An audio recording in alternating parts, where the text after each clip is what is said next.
Donald Trump often says he's not a neoconservative, not an interventionist, and not a nation builder. But he seems to be trying to remake the world to conform to his vision. And at home, he's enabled ICE, to now fatal effect, to remake America's demographic reality. Tonight, Trump Unleashed. Next. This is Washington Week with The Atlantic. Corporate funding provided by Consumer Cellular. Additional funding is provided by Koo and Patricia Ewan for the Ewan Foundation, committed to bridging cultural differences in our communities. Sandra and Carl DeLay Magnuson, Rose Herschel and Andy Shreves, Robert and Susan Rosenbaum, Charles Hamawi through the Charles Hamawi Fund, Steve and Marilyn Kerman, Leonard and Norma Chlorfine, and by contributions to your PBS station from viewers like you. Thank you. Once again, from the David M. Rubenstein studio at WETA in Washington, Editor-in-Chief of The Atlantic and moderator, Jeffrey Goldberg. Good evening and welcome to Washington Week. So it's been another tumultuous week for America and for America's allies and adversaries. It's been one of those weeks that feels like a month. It was only a week ago that Delta Force operators snatched Nicolas Maduro from his home in Venezuela, and it was only a few days ago that we all realized, and by all of us, I mean NATO, that Trump was completely serious about seizing Greenland. And then there's ICE, death in Minneapolis, shooting in Portland, and an overwhelming sense that Stephen Miller and company are playing for keeps. Joining me tonight to discuss all this, Peter Baker, the chief White House correspondent at the New York Times. Susan Glasser is a staff writer at The New Yorker. Stephen Hayes is the editor of The Dispatch, and Vivian Salama is a staff writer at The Atlantic. Thank you all very much. We'll have the debate later. If this was the most intense week of all of Trump presidency, but right now let's just start with foreign policy issues. Peter, start us off. How would you characterize the Trump foreign policy doctrine this week? Well, I think you're right to say this week, because in fact it does change. But one thing we've learned, I think, is that our assumption about the first term, that he was some sort of a neo-isolationist, is wrong. That's not the way to put it. Now he's looking more like a neo-imperialist. But I think it also presupposes an ideology and a philosophy that may or may not be in his mind. It may be in the minds of people around him. I think with Trump, it's a lot more reactive, it's a lot more transactional, and it's a lot more opportunistic. Opportunistic. And I think the two quotes this week that define it most, really important quotes this week. Stephen Miller on CNN on Monday saying the world is governed by power. He's not necessarily wrong, but usually American officials at least give voice to the idea that the world is actually governed by laws and standards and principles and so forth. But by saying that, he's saying we can do what we want because we have power. And unless you thought he might have misspoke, that he wasn't speaking for the president then said it basically himself to my colleagues at the New York Times. During an interview this week, he said, he was asked, is there anything that you think is a restraint on your power globally? He says, the only thing would be my own morality, what's in my own mind. Right. Let's watch President Trump talk about this issue that's become, in a way, as big as Venezuela, although it's entirely theoretical at this moment. And let's just watch President Trump. We are going to do something on Greenland, whether they like it or not. We're going to be doing something with Greenland, either the nice way or the more difficult way. Susan, Greenland belongs to Denmark. It's part of Denmark.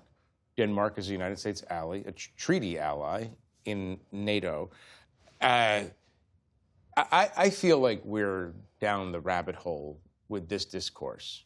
Is that fair? Yeah, I mean, I think it's not discourse. You know, there will be an argument. We don't know how history will look here, but there is a strong case to be made that by threatening the use of the American military against our NATO ally, Denmark, and demanding that they turn over this territory, literally a statement being cheered in Moscow right now because it's so reminiscent of what Vladimir Putin said to Ukraine before he invaded it. You could say this marks, in a way, the effective end of NATO as we knew it, Jeff. Underpinning NATO is the Article 5 guarantee of mutual defense. Is there anyone really at the end of this week who can convincingly claim to be sure that the United States will unequivocally come to the aid of its allies when it is threatening military force. You had the Prime Minister of Denmark, in fact, making this point this week, saying that Donald Trump's military threats against Denmark, were he to move forward at all, would be the end of NATO. And I think, again, it's a great example of the difference between Trump 1.0 and Trump 2.0. Donald Trump, according to the reporting Peter and I did for our book about his first term, spent years privately talking about this. Many of his own advisors thought he was literally delusional when he spoke of taking over Greenland in the first term. Here we are in the second term. That quote from Stephen Miller, it was in response to a question about why should the United States be threatening to take over Greenland? And Stephen Miller said, we can do anything we want, specifically about Greenland. Stay on the book for 1 minute. He told you, Donald Trump told you in 2021, when you were interviewing him, the both of you, for the book, that basically he looked at a map, said Greenland's really big, looked good as part of America, so let's do it. I mean, that's the bottom of the ideology, is that it looked good on a map. Give us set the scene for that interview and that extraordinary moment when you realize, oh, he just is imagining this landmass 5 times the size of France just being part of America, the United States, because it looks good. Well, we were an hour and a half into the interview, and his aide moved to end the interview. She was like, last question. And so we said, well, wait a minute, one more thing. And the reason that we asked about Greenland, Jeff, is because our sources had been telling us that it wasn't just this sort of punchline of late-night comedians, that it wasn't the passing whim of Donald Trump in the summer of 2019 when we all found out about it, but that for years he'd been asking people about it. So we wanted to ask him. And I think that is a very revealing quote that helps us to understand what's happening today. He said, quote, it's like a real estate deal, except it's a lot bigger, obviously. And he said, I looked on a map. I love maps. I'm a real estate guy. It's just like a corner store. So I'm in real estate. I look at a corner. I say, I got to get that store for the building that I'm building, et cetera. You know, it's not that different. Steve, it's different. Yeah, I would say it's pretty different. It's very different. The thing that struck me as I was listening to the protests from European leaders this week, including the leaders of Denmark and others, was that they were saying this could be the effective end of NATO, as if that might be a deterrent to Donald Trump. Yeah. I don't think that will necessarily stop him, because I think that may be part of what he wants. But wait, come back to this, because Peter makes the point that there is no real ideology operating here. So why would Donald Trump be interested in ending NATO as a defense treaty? So I agree with Peter entirely that there's no ideology. I also think that there's no Trump doctrine. By definition, if we're saying what the Trump doctrine is this week, it's not a doctrine. But if you look at what Donald Trump does, this is in the national security strategy. You can see it in his rhetoric. You can see it in the rhetoric of people from Marco Rubio to J.D. Vance to Stephen Miller. He wants to dominate this hemisphere. It matters to him more than anything. And in that sense, maybe it is more like real estate than we are allowing. But the unstated corollary to that is that our adversaries in other parts of the world can also dominate their backyards. Leave us alone. We'll have this. It's an old-fashioned spheres of influence kind of view of the world. You know, you mentioned that Stephen Miller has said some very interesting things this week. Maybe to me, this might be the most interesting. He said, what is their basis of having Greenland as a colony of Denmark? The United States is the power of NATO. For the United States to secure the Arctic region, to protect and defend NATO and NATO interests. Obviously, Greenland should be part of the United States. Vivian, if you carry this theory through to its logical conclusion, in his mind, any part of a NATO country's territory that's important for U.S. security should be part of the U.S., which is to say, if you want to make the argument that Poland is important for American security, then he's sort of arguing that we should be in charge of Poland because it can't be left to the Poles. I mean, what is he saying, and where do these thoughts emanate from? What corner of the Republican Party is this coming from? Because I'm not familiar with this kind of thinking in this century. So, I mean, one of the things that has driven President Trump's interest now in having this corollary to the Monroe Doctrine, as they called it in the national security strategy, is this concept that 40 years ago, President Reagan was a champion of Western Hemisphere dominance. You know, he was trying to end the Cold War and reinforcing American position in the Western Hemisphere, but also kind of bridging tensions with then Moscow, the Soviet Union, before its collapse. And he believes that President Reagan was a strong president on the Western Hemisphere, and so for the sake of his legacy, he needs to do this too. I mean, is there a little bit of a desire for, you know, a Riviera of the Arctic in President Trump's mind? Possibly, but, you know, he keeps talking about it in real estate terms. But at the end of the day, he sees this as part of his legacy. He's thinking about his legacy. Presumably, we are in his last term in office. But stay on this Miller idea. It sounds like they're completely unilateral in their approach, that they have contempt for NATO, and I guess what the big question on the table is, what is the future of NATO if this is the current attitude of the president and his most trusted advisors? They've never hidden the fact that they have contempt for NATO. President Trump has said all along that he believes that the U.S. is treated unfairly and that the U.S. does more for NATO than NATO ever does for it. He has repeatedly said that he prefers bilateral defense agreements and trade agreements to any kind of multilateral. And so NATO is the culmination of that. He's hammered allies for failing to put in enough defense spending. And to an extent, he was successful. I always thought that or sometimes I would think, because the doctrine shifts from week to week, on occasion I've thought that his talk about NATO paying its fair share, or we're going to leave, we're not going to defend you unless you pay, that was just the businessman Donald Trump trying to squeeze more money out of their allies. I don't have, as an American taxpayer, I don't have a particular problem with that. But I think what we're getting now is a larger disdain for the existence of the alliance itself. And yet he stopped short. This week we heard him come out and say, you know, the United States will still support NATO even if NATO doesn't support the United States. He constantly pulls back on Although these he was threats. asked, actually, by Peter's colleagues at the time, specifically on Greenland, they said to him, sir, it may come down to a choice between Greenland or NATO, and he stopped short of saying, well, of course, NATO. He said, I'd have to think about that. Well, he's not going to give away his negotiation. Look, Jeff, I think that the record is pretty clear that Donald Trump has a long-term contempt for NATO. Going back to his first campaign, he said it was obsolete.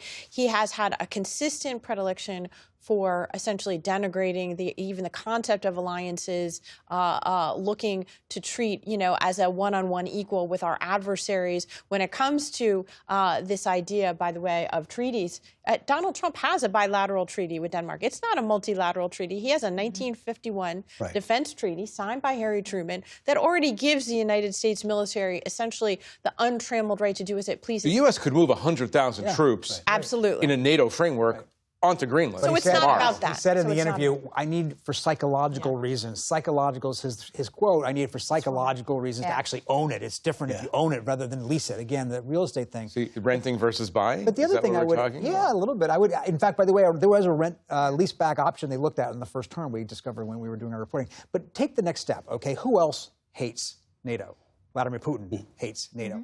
Let's now then take the consequence of what we're talking about, the next step. All right, if Article 5 no longer has any meaning, if Article 5 the mutual defense thing, because we're about to actually, by the way, when Harry Truman set up NATO, I don't think he thought that the only country that would ever actually attack NATO in order to take territory might be the United States. Right. That's the scenario. The only time Article 5 has ever been invoked was after 9/11. Right. And not help protect the and not a territorial conquest. The only territorial conquest that may actually take place out of a NATO country would be by the United States, as he is talking about. Not, does he really got to do it? Who knows? But the consequence of this is, at the same time we're trying to negotiate a peace deal in Ukraine, we're saying we're going to give security guarantees. Article 5 like security guarantees to Ukraine. Why on earth would that be a meaningful thing if the United States can't be counted on for the Article 5 security guarantees it already has? Okay, crazy question.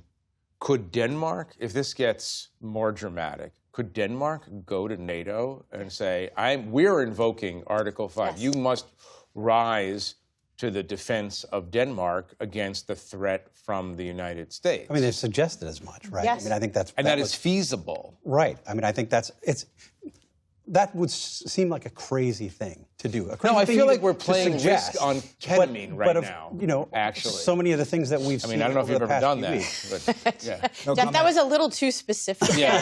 I have never played Risk on ketamine. Okay. Thank you very much. There was another line from Stephen Miller's interview with Jake Tapper earlier this week that hasn't gotten nearly the attention I think it ought to have.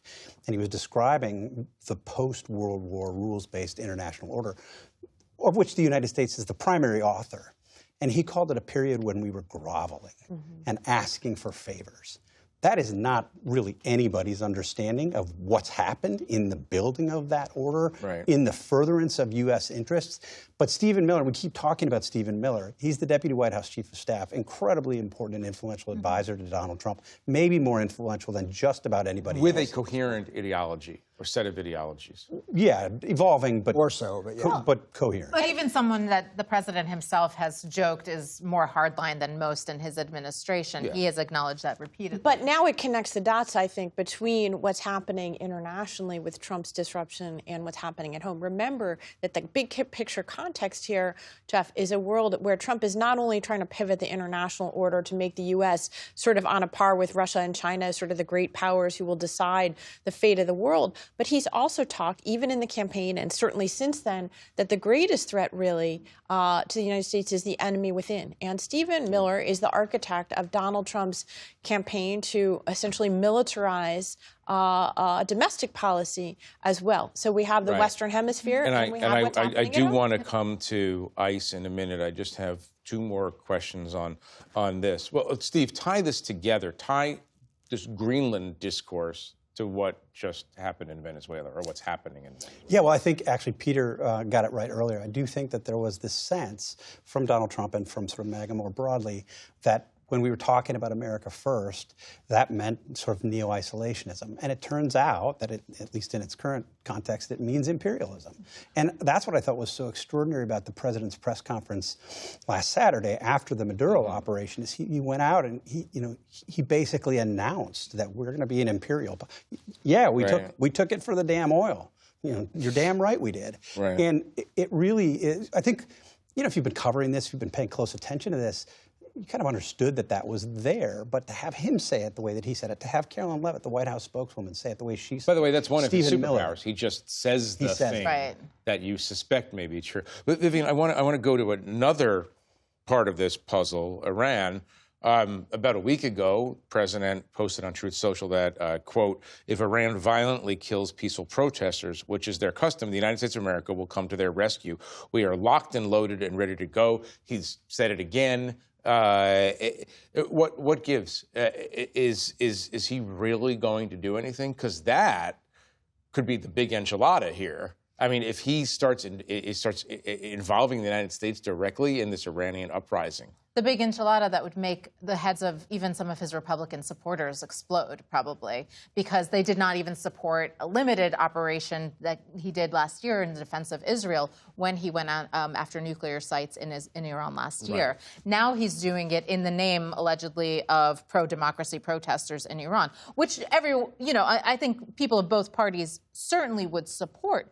But to involve the United States in yet another overseas issue, another overseas matter, to involve the U.S. military, to, if it comes to it, to bypass Congress again, which is one of the issues that we saw here with Venezuela. One of the things that, by the way, European allies are taking notice of, the fact that he bypassed Congress to do the Venezuela operation. Why wouldn't he do it to go after Greenland or to go after Iran? Steve, one of the head-spinning aspects of this, and Vivian stated it directly, to support democracy protesters. Yeah. If there's one thing we understand about Trumpism, is that it's a reaction to the Bush period when we were trying to remake the Middle East as a system of democratic states, which didn't work. So what are the chances that Trump and the people around him would actually embrace full-on neoconservatism? Slim, zero. I mean, I think Marco Rubio still believes in sort of a democracy-focused or a democracy-led foreign policy, even as he is often the chief articulator of this new MAGA foreign policy. But I don't think Donald Trump believes You think they're going to do something in Iran? I mean, I don't have any idea. We see the president lending his name to it rhetorically, but look at what he said about democracy and the will of the voters in Venezuela. Yeah. I mean, he threw Machado under the bus. There's no real talk. There's not even really a pretense that that's part of what the American project is. And if that Mar-a-Lago press conference was a blueprint for his foreign operations, then what's to say that he's also not wanting to get involved in Iran also for oil? Yeah, since he made that very clear. I think being wary of the idea of a blueprint also, to the point about it's not a doctrine, it's not an ism, unless you call a sort of narcissistic unilateralism to be the case. Every day is day zero. It's like a reset. Yeah. I want to I heard him give speeches that we don't care, he said to the Arabs, about your internal repression. You can do whatever you want. We're not going to lecture you about human rights. And now we're talking about using the military to defend human rights in a Middle East country. It's very confusing in that sense. I mean, one may be consistent, the other may be consistent, but they're not consistent with each other. Gets us talking about it. Susan, I want to switch to ICE and the domestic issues. There's no sign that the opposition in cities like Minneapolis, Portland, and so on is doing anything but making Trump and J.D. Vance and Stephen Miller double down on aggressive enforcement. Where is this heading? Yeah, I think that's an important point to make, Jeff, is that it seems that this is in some ways what they wanted, or a political goal of theirs was to incite conflict inside the country, division, rancor, escalation. There are, of course, many mayors, not just the mayor of Minneapolis, who believe that the presence in their cities of this enhanced ICE presence, these immigration crackdowns, is designed, in fact, to provoke civil conflict. You do hear Miller and Trump muttering all the time about the possibility of invoking something like the Insurrection Act, especially as courts rule against them in terms of troops.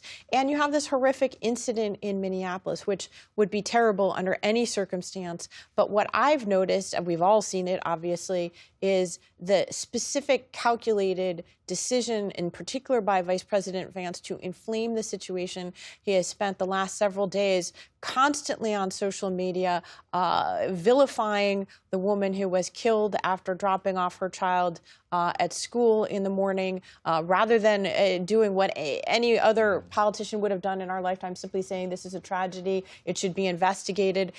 Vance has made it a strategy to escalate this and to pit Americans against each other. And maybe he's trying to distract from the fact that Donald Trump is not the America First isolationist that J.D. Vance thought he was, or that he campaigned on. I don't know, but it's very divisive and very painful to watch. I think one of the novel aspects of this that you're referring to is that ordinarily in an incident like this, federal officials, all the way up to the president, would say, let's see, the FBI is investigating, you're going to look at everything, hear all the audio and investigate and interrogate everyone. And here the administration has made a decision that she's, the woman who was killed is practically Antifa. Yeah. This is genuinely new and troubling from the perspective of due process. I mean, beyond Antifa, right? They called her a domestic terrorist. Domestic terrorist. Yeah. So literally Antifa. Right. Plus, look, I think, we should be troubled. We should be troubled by the incident itself, which was tragic for all the reasons everybody has already talked about. The fact that the president and virtually everybody in his administration has doubled and tripled down on making these attacks on this woman by saying things that they can't possibly know, they can't possibly prove, some of them demonstrably untrue. It's hard to come to a conclusion other than the one that Susan comes to, which is that this is part of the goal, that they would like to have this situation inflamed. Yeah. Vivian, in just a minute that we have left, J.D. Vance has said that the ICE officers operating in these cities are operating with absolute immunity. You're a lawyer. Explain where that idea might come from. So possibly from the office of the vice president, where they... Not necessarily from American law. It is not from American law. It is challenging for... it is hard to prosecute in a state court these types of matters. It would be very hard to prosecute. But whether or not they were protected by immunity, that doesn't seem to be the case. And I think one of the underlying themes of everything we've spoken about today is that the White House is now trying to test the limits of executive power. And we've seen that in everything we've discussed over the course of the past week. We've seen that from Stephen Miller's rhetoric and the vice president's as well. And it's extraordinary that they've managed to take it this far on all of these issues. That might be the common theme here, the endless pushing out of the boundaries of executive power. I think it's going to be a continuing subject for us, but I'm sorry to say that we have to leave it there. I want to thank my guests for joining me, and thank you at home for watching. For more on Stephen Miller's influence over President Trump's foreign and domestic policies, please visit theatlantic.com. I'm Jeffrey Goldberg. Good night from Washington. Corporate funding for Washington Week with The Atlantic is provided by... In 1995, two friends set out to make wireless coverage accessible to all. With no long-term contracts, nationwide coverage, and 100% U.S.-based customer support. Consumer Cellular. Freedom calls. Additional funding is provided by Koo and Patricia Ewan for the Ewan Foundation, committed to bridging cultural differences in our communities. Sandra and Carl DeLay Magnuson, Rose Herschel and Andy Shreves, Robert and Susan Rosenbaum, Charles Hamawi through the Charles Hamawi Fund, Steve and Marilyn Kerman, Leonard and Norma Chlorfine, and by contributions to your PBS station from viewers like you. Thank you.